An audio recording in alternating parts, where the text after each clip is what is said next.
We all have that one part of our body we wish we could change. And every year, after filling up our plates during the holiday season, we look into the mirror and think of endless ways we could cut off the extra weight.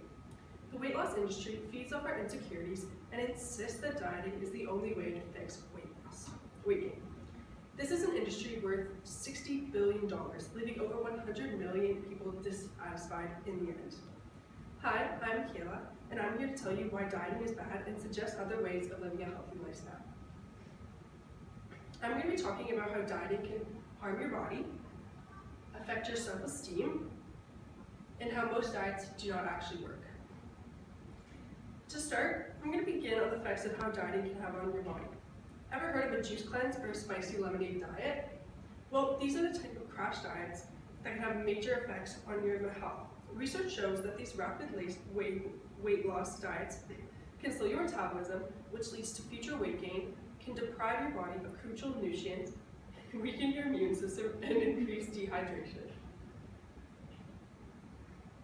Not only will your insides be affected, but your physical appearance will be noticeably different. When you don't feed your body the proper nutrients and vitamins, it starts to think that you're starving.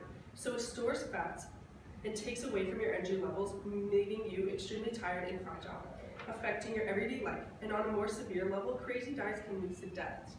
An investigation led by the Food and Drug Administration found that nearly 60 deaths were from diet liquiders. Next, I'm going to talk about how dieting can hurt your self-esteem. The word dieting itself already has a negative stigma towards it. It means that we have to change ourselves to look a certain way, and it promotes unhealthy eating. It keeps us focused on our flaws and giving us the mentality that we have to have the perfect body.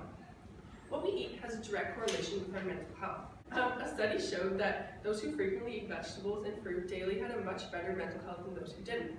When someone becomes so obsessed with what they look like, it takes over their mind and can lead to eating disorders such as anorexia to achieve the perfect body. Finally, I'm going to talk about how these diets actually never work. The dieting industry is built to make money, not to help the people that actually need help. One of the major problems with dieting is that it's hard to maintain, and people often go back to what they were eating before and tend to eat way more of it, gaining all the weight back. Around 2/3 of dieters gain all the weight back as it is a temporary change and not a lifestyle change.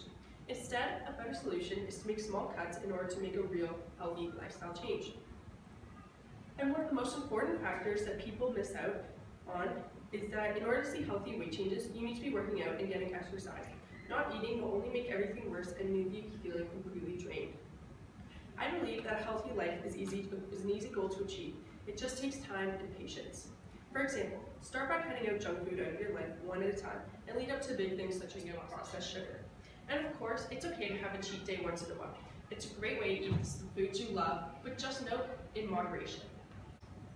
Some of my favorite things to do to keep healthy is make my own vegetable and fruit juice. This is a very simple solution to sugar lovers, since juices tend to be sweet. Often, store-bought juice contains crazy amounts of sugar and doesn't contain all the nutrients. Juicing is a great way to prevent cravings because you can always adjust how much fruit you put into your glass, and juicers can be anywhere from cheap to expensive. Another key thing to keep in mind is that exercising is half the battle. And it's important to remember that you shouldn't jump straight into vigorous activity. Instead, take it slowly. For example, if you want to start running, start going on long walks and lead up to a jogging pace. Once you're there, add 2 minutes onto your run each time until you get to your desired time. Overall, from my presentation, I hope you learned the dangers of dieting, how it hurts your body and self-esteem, and how most diets don't actually work, and learn a few ways to change your eating habits to lead you to a healthy lifestyle. Thank you for listening.